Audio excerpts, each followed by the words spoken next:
O Último Turno. De Stephen King.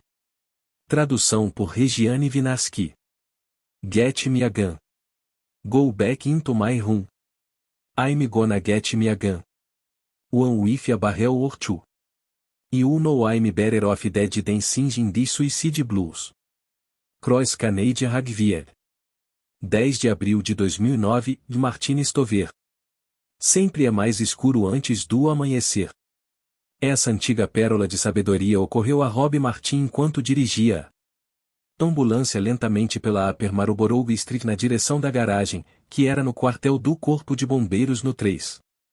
Ele tinha a sensação de que a pessoa que elaborou essa ideia sabia do que estava falando, porque estava escuro como breu naquela madrugada, e o amanhecer não ia demorar. Não que o nascer do sol fosse ser grande coisa, seria possível chamar de amanhecer de ressaca. A neblina estava cerrada e com o cheiro do grande lago ali perto, que não era nada grandioso. Um chuvisco frio tinha começado a cair, só para melhorar a diversão. Rob aumentou a velocidade do limpador de para-brisa. Um pouco à frente, 2 arcos amarelos inconfundíveis se destacavam na escuridão. As tetas douradas dos Estados Unidos. Gritou Jason Rapsis do banco do carona. Rob trabalhará com vários paramédicos ao longo de seus 15 anos como socorrista, e já se Rapsis era o melhor, tranquilo quando não tinha nada acontecendo, inabalável e concentrado quando tudo estava acontecendo ao mesmo tempo. Seremos alimentados. Deus abençoe o capitalismo.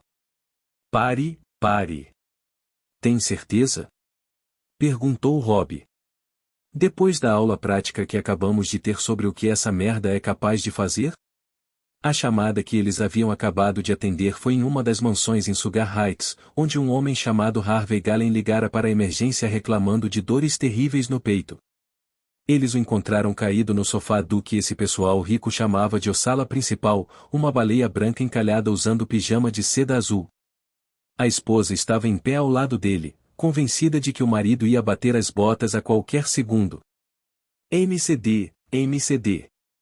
Cantarolou Jason. Ele estava quicando no banco.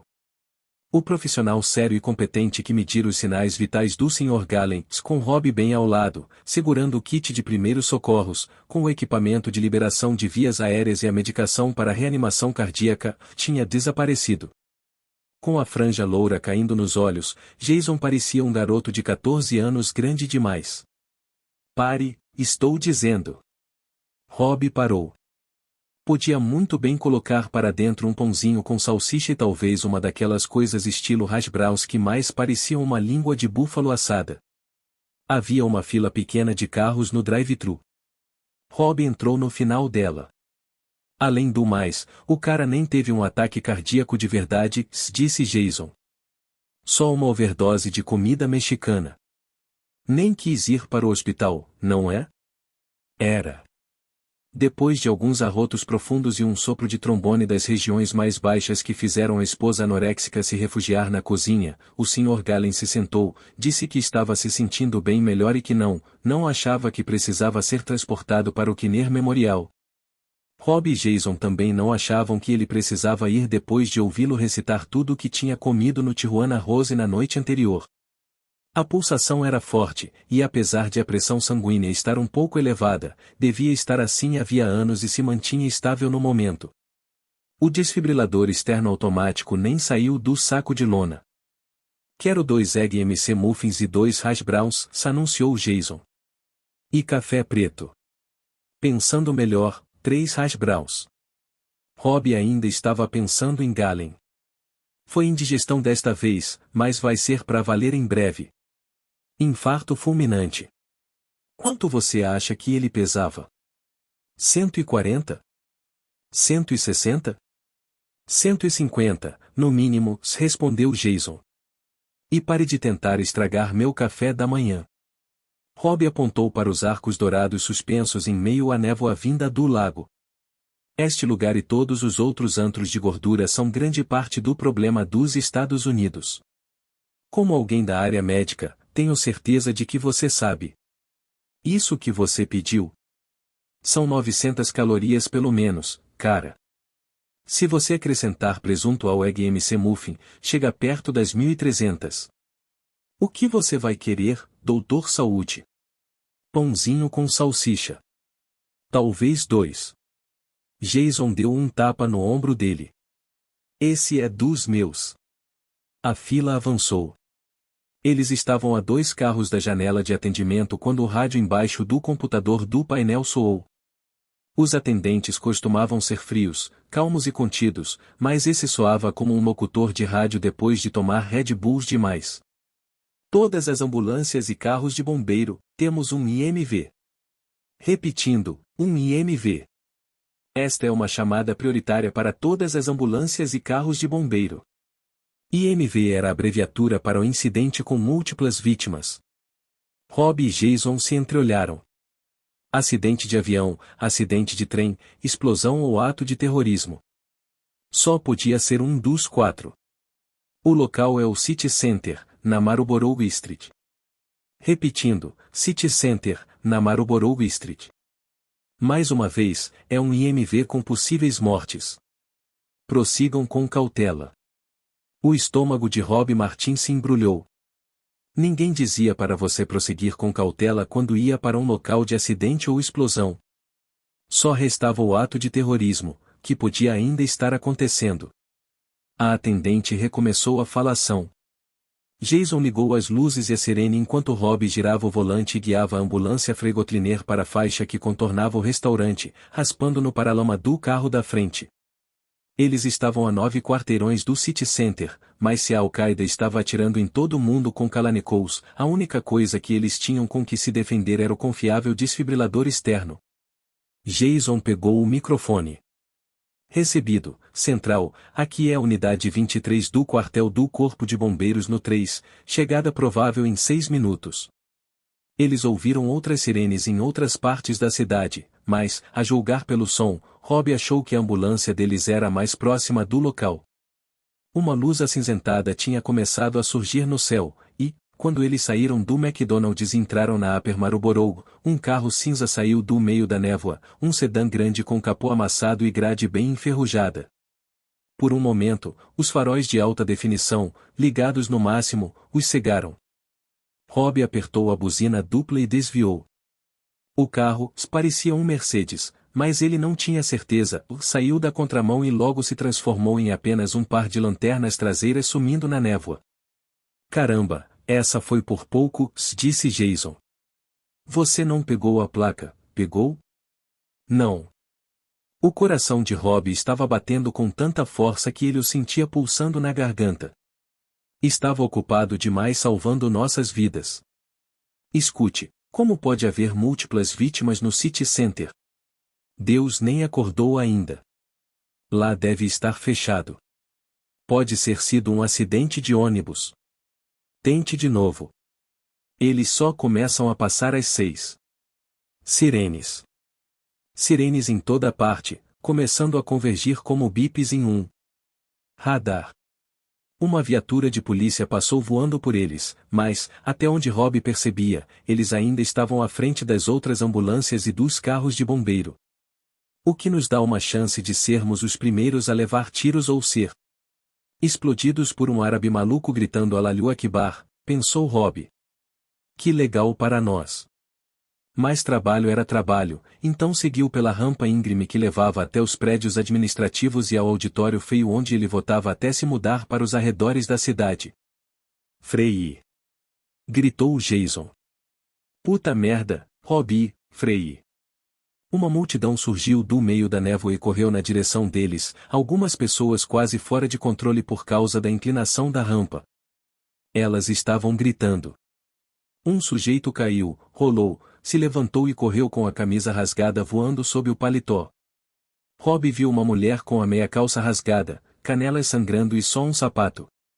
Ele enfiou o pé no freio, e o solavanco da ambulância fez com que as coisas que não estavam presas na parte de trás voassem para a frente. Medicamentos, bolsas de soro e pacotes de agulhas de um armário deixado aberto, uma violação de protocolo, se tornaram projéteis. A maca que eles não precisaram usar com o Sr. Galen quicou na lateral do veículo. Um estetoscópio encontrou a abertura da divisória, bateu no para-brisa e caiu no painel. Siga devagar, pediu Jason. Devagar, está bem? Não vamos piorar as coisas. Rob apertou o acelerador e continuou subindo a rampa, agora em velocidade de caminhada.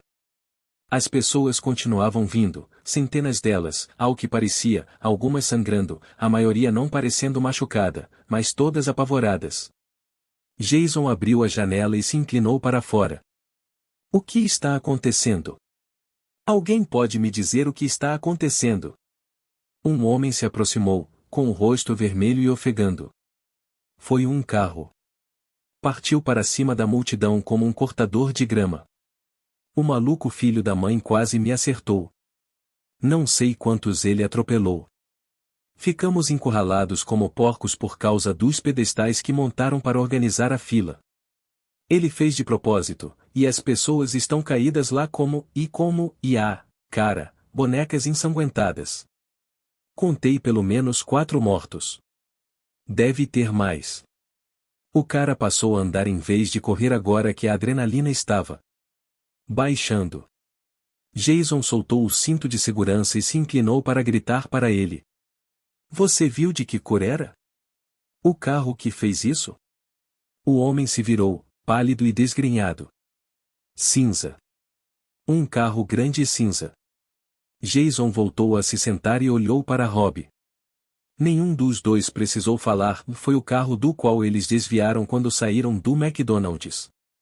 E não era ferrugem na grade, no fim das contas. Acelere, Rob. Vamos nos preocupar com a bagunça lá atrás depois. Nos leve até o baile e não atropele ninguém, está bem? Tá. Quando Rob chegou ao estacionamento, o pânico estava diminuindo. Algumas pessoas iam embora caminhando, outras tentavam ajudar as que foram atropeladas pelo carro cinza ou algumas, os babacas presentes em todas as multidões, estavam tirando fotos ou filmando com o celular. Torcendo para viralizarem no YouTube, Rob supus. Pedestais cromados com fitas amarelas escrito "Não ultrapasse" estavam espalhados pelo asfalto. A viatura que passou por eles estava estacionada perto do prédio, próxima a um saco de dormir com uma mão branca e magra para fora. Um homem estava caído em cima do saco, que estava no meio de uma poça de sangue cada vez maior. O policial fez sinal para a ambulância se aproximar, e o braço em movimento parecia tremer sob o brilho oscilante da luz azul no teto do carro. Rob pegou o terminal móvel de dados e saiu enquanto Jason corria para a parte de trás da ambulância. Voltou com o kit de primeiros socorros e o desfibrilador externo. O dia começou a clarear mais, e Rob conseguiu ler a faixa oscilando acima das portas do auditório de 1000 empregos garantidos. Apoiamos o povo da nossa cidade. Prefeito Ralph Kinsler. Tudo bem, isso explicava por que havia tanta gente ali tão cedo. Uma feira de empregos.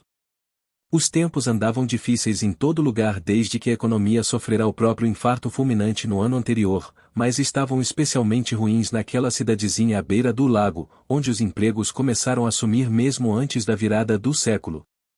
Rob e Jason se aproximaram do saco de dormir, mas o policial balançou a cabeça. O rosto dele estava pálido. Esse cara e as 2 pessoas no saco de dormir estão mortos. A esposa dele e o bebê, eu acho. Ele devia estar tentando protegê-los. Ele fez um som curto no fundo da garganta, algo entre um arroto e uma ânsia de vômito, e colocou a mão sobre a boca, apontando.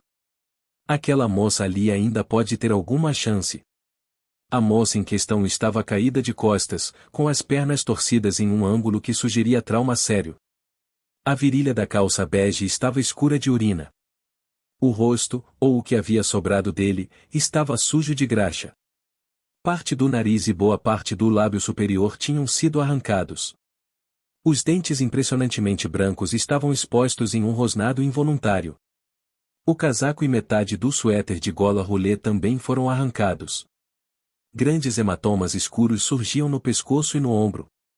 A porra do carro passou bem em cima dela, pensou Rob. Esmagou a mulher como se fosse um esquilo. Ele e Jason se ajoelharam ao lado da mulher enquanto colocavam as luvas descartáveis. A bolsa estava perto, com uma marca parcial de pneu. Rob a pegou e jogou na parte de trás da ambulância, pensando que a marca poderia servir de evidência, talvez. E a mulher iria querer a bolsa de volta. Se sobrevivesse, claro. Ela parou de respirar, mas encontrei pulsação, disse Jason. Fraca e oscilante. Rasgue o suéter. Rob fez isso, e metade do sutiã, com as alças destruídas, foi junto. Ele tirou o resto do caminho e começou com as compressões no peito enquanto Jason trabalhava nas vias aéreas. Ela vai sobreviver? Perguntou o policial. Não sei, respondeu Rob. Nós cuidamos do resto. Você tem outros problemas. Se mais ambulâncias vierem disparadas pela rampa como nós quase viemos, alguém vai morrer. Ah, cara, tem gente ferida para todo lado. Parece um campo de batalha. Ajude todas as pessoas que puder. Ela está respirando de novo, disse Jason. Se concentre, Robbie. Estamos salvando uma vida aqui. Entre no TMD e avise o Kinner que estamos levando uma paciente com possível fratura no pescoço, trauma na espinha, hemorragia interna, ferimentos no rosto e só Deus sabe mais o que. A condição é crítica. Vou passar os sinais vitais. Rob fez a ligação do terminal móvel de dados enquanto Jason continuava apertando o balão do respirador. A emergência do Kinner atendeu na mesma hora, a voz do outro lado seca e calma. O Kinner era um centro de trauma nível 1, o que às vezes era chamado de classe presidencial, e estava preparado para lidar com uma situação como aquela. Eles treinavam 5 vezes por ano. Com a chamada feita, ele mediu o nível de oxigenação, previsivelmente horrível, e pegou o colar cervical e a prancha de imobilização laranja nos fundos da ambulância. Outros veículos de resgate estavam chegando agora, e a névoa estava começando a dispersar, tornando clara a magnitude do desastre. Tudo isso com apenas um carro, pensou Rob. Ninguém acreditaria. Tudo bem, disse Jason. Mesmo se ela não estiver estável, é o melhor que podemos fazer. Vamos levá-la para o veículo. Tomando o cuidado de manter a prancha na horizontal, eles a carregaram até a ambulância, colocaram na maca e a prenderam. Com o rosto pálido e desfigurado emoldurado pelo colar cervical, ela parecia uma vítima de um ritual de filme de terror, só que essas eram sempre moças jovens e sensuais, e aquela mulher parecia ter uns 40 e tantos ou 50 e poucos anos. Velha demais para estar procurando emprego, alguém diria, e Rob só precisava de um olhar para saber que ela jamais sairia para procurar outro. Nem voltaria a andar, pelo jeito. Se tivesse sorte, talvez evitasse a tetraplegia, supondo que sobrevivesse, mas Rob achava que a vida dela da cintura para baixo estava encerrada. Jason se ajoelhou, colocou uma máscara de plástico transparente sobre a boca e o nariz da mulher e liberou o oxigênio do tanque na cabeceira da maca. E agora? Disse Rob, como se perguntasse o que mais podemos fazer. Encontre epinefrina no meio dessa zona ou pegue na minha bolsa. Senti uma pulsação boa por um tempo, mas está oscilante de novo. Depois, vamos partir. Com os ferimentos que ela sofreu, é um milagre estar viva. Rob encontrou uma ampola de epinefrina debaixo de uma caixa de ataduras e a entregou para Jason. Em seguida, fechou as portas de trás, se sentou no banco do motorista e ligou o motor. O primeiro a chegar a um incidente com múltiplas vítimas era o primeiro a chegar ao hospital. Isso melhoraria um pouco as chances daquela moça, que eram ínfimas. Ainda assim, era um trajeto de 15 minutos no trânsito leve da manhã, e Rob esperava que ela estivesse morta quando chegassem ao Ralph M. Kinner Memorial Hospital. Considerando a extensão dos ferimentos, talvez esse fosse o melhor resultado. Mas isso não aconteceu. Às 3 da tarde, bem depois que o turno deles terminou, mais agitados demais até para pensarem em ir para casa, Rob e Jason estavam sentados na sala de espera do quartel do Corpo de Bombeiros no 3, assistindo a ESPN com a televisão no mudo. Eles fizeram 8 viagens no total, mas a mulher foi a pior vítima. O nome dela era Martine Stover, disse Jason. Ela ainda está na sala de cirurgia. Perguntei quando você foi ao banheiro. Alguma ideia de quais são as chances dela? Não, mas eles ainda não desistiram, e isso quer dizer alguma coisa. Tenho certeza de que ela estava lá procurando emprego de secretária executiva. Mexi na bolsa para procurar alguma identificação, vi o tipo sanguíneo na carteira de habilitação e encontrei uma pilha de referências. Parece que ela era boa no que fazia. O último emprego foi no Bank of America. Foi demitida por corte de custos. E se ela sobreviver? O que você acha? Só as pernas? Jason olhou para a TV, onde jogadores de basquete corriam pela quadra, e não disse nada por um bom tempo.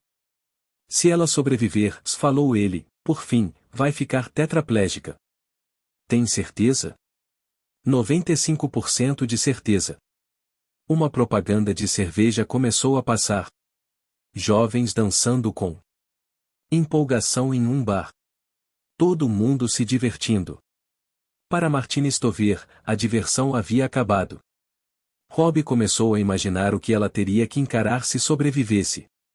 Passaria o resto da vida em uma cadeira de rodas motorizada que ela faria se deslocar soprando em um tubo. Alimentando-se à base de comida pastosa ou através de tubos. A respiração assistida por máquinas. Cagando em um saquinho. A vida na zona além da imaginação médica. Christopher Reeve até que não se saiu mal, comentou Jason, como se lendo seus pensamentos. Tinha uma boa atitude. Foi um bom exemplo. Manteve a cabeça erguida. Até dirigiu um filme, eu acho. Claro que ele manteve a cabeça erguida, disse Robbie. Graças ao colar cervical que nunca podia tirar. E ele já morreu. Ela estava usando as melhores roupas, disse Jason. Uma calça de qualidade, um suéter caro, um casaco legal. Estava tentando se reerguer. E um babaca aparece e tira tudo dela. Já o pegaram? Não que eu saiba. Quando pegarem, espero que o pendurem pelas bolas.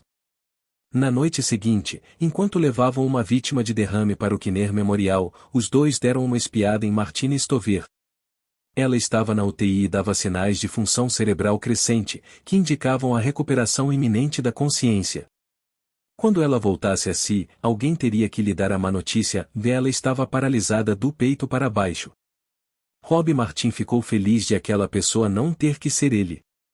E o homem que a imprensa estava chamando de assassino do Mercedes ainda não tinha sido pego.